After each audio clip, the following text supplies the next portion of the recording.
有好多網友咧都中意用白話呢個詞嚟指代粵語，用國語呢個詞嚟指代普通話。但係我自己寫文章或者拍視頻咧就唔會咁樣用詞啦，因為前者咧就唔夠嚴謹，而後者咧就顯然係錯誤噶啦。白話呢個詞用嚟指代粵語咧，好容易出現歧義嘅，因為白話佢並唔係一種語言嘅名稱，而係喺唔同嘅語境下，佢往往係用嚟指代唔同嘅方言。你可以理解白話嘅意思咧，就係直白的話語，用嚟區別於讀書寫作所使用嘅文言，又或者係正式場合所使用嘅官話。所以咧喺唔同嘅地方所講嘅白話咧，好自然就唔係同一回事啦。廣州有廣州白話，潮州有潮州白話，蘇州亦有蘇州白話，上海亦有上海嘅白話，南京有南京白話，閩南有閩南嘅白話。某程度上咧，除咗普通話之外嘅地方語言咧，都可以算作係白話。就好似爸爸呢一個詞一樣啊，佢並唔係特別指呢個世界上某一個具體嘅男人，而係用嚟描述一個相對嘅身份關係。你嘅爸爸同我嘅爸爸當然唔係同一個男人啦。當我哋喺互聯網平台上向全國乃至全世界輸出觀點嘅時候，咁當然唔能夠用一個含糊不清嘅概念啦。而粵呢一個概念咧，最初係同呢一個粵字係相通嘅。漢族中原王朝用嚟泛指長江以南嘅少數民族，後嚟咧就為咗區別江浙一帶嘅吳越同埋福建一帶嘅閩越等等嘅百越民族，從東晉開始就逐漸將嶺南嘅南越統一寫作呢一個粵啦，用嚟指代而家嘅廣東、廣西、海南地區。而廣東就稱作粵東，而廣西咧就稱作粵西啦。到咗民國時期，由於廣東同廣西咧經常處於唔同嘅軍閥統治之中，所以咧就會將廣東簡稱為粵，將廣西簡稱為貴啦。而到咗1988年啊，海南島咧又被從廣東單獨劃出去，成為咗一個省，就簡稱為瓊啦。因此，粵呢一個字咧，其實係有文化意義同埋行政意義之分嘅。前者就係泛指整個嶺南地區，而後者咧就係指廣東省啦。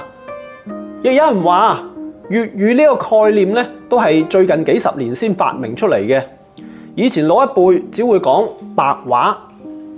其實咧，早喺明清時代嘅書籍乃至清末民初嘅報刊裏面咧，就已經大量使用咗粵語同埋廣東話呢兩個詞啦。只不過好多老一輩冇受過良好嘅教育，而且以前嘅媒體同埋交通咧亦唔發達，所以先至對自己嘅母語日用而不知嘅啫。再嚟講講國語呢一個詞啦。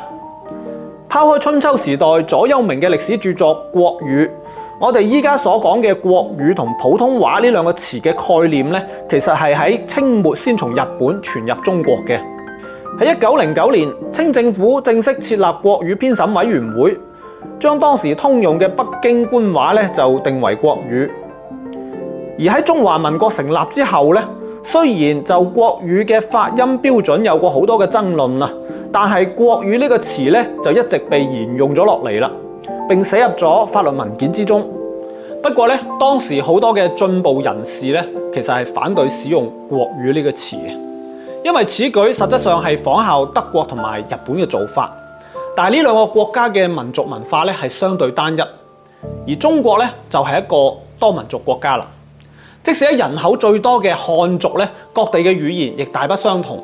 如果將北京官話作為代表一國之語言嘅國語咧，實質上就係將之凌駕於各地各族嘅語言之上啦。不過呢啲反對聲音咧，往往就淹沒於當時救亡圖存嘅時代背景之下啦。國民政府北伐成功之後咧，一向以德國同埋日本為師嘅蔣介石咧，甚至喺國語統一嘅名義下，一度頒令禁止使用地方語言嚟拍電影。但係由於遭到咗好多越籍官員嘅反對啊，以及後來抗日戰爭嘅全面爆發，呢個禁令先至不了了之。喺中華人民共和國成立之後咧，就廢除咗國語嘅稱謂啦。喺1955年嘅全國文字改革會議上咧，就將國家通用語言定為普通話，意思即係普遍共同之語言。喺1958年1月，周恩來總理喺政協全國委員會會議上咧，就開明中義咁指出啦：我們推廣普通話是為了消除方言之間的隔閡，而不是禁止和消滅方言的。周總理認為啊，要求人人都講得好似北京人一樣咧，就既不可能也不必要。應該係應對唔同嘅對象有唔同嘅要求，比如話對廣播員啦、電影同埋話劇演員啦、師範學校嘅語文老師咧，要求就應該嚴一啲；對於一般人咧，就應該鬆返啲；對於中年以上嘅人咧，就唔能夠要求太高啦。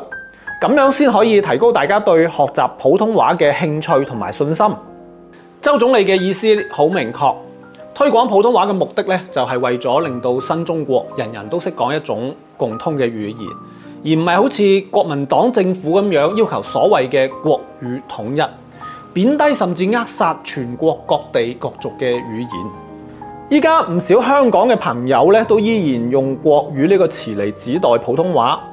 其實佢哋亦係受到咗台灣嘅影響。但係啊，即使喺依家嘅台灣地區所講嘅所謂國語咧，同喺大陸地區所講嘅普通話咧，由於各自經歷過多次唔同嘅審定，其實佢嘅發音同埋詞彙上已經有咗好多嘅差異啦。舉個最簡單嘅例子就係垃圾呢一個詞，喺大陸地區就會讀成垃圾，而喺台灣地區咧就會讀成垃圾啦。孔子曰：名不正則言不順，言不順則事不成。如果我哋想傳承好粵語，同時又要推廣好普通話，咁我哋係咪先要從使用正確嘅詞彙開始呢？如果你中意我哋嘅視頻，歡迎評論、點讚同埋關注啊！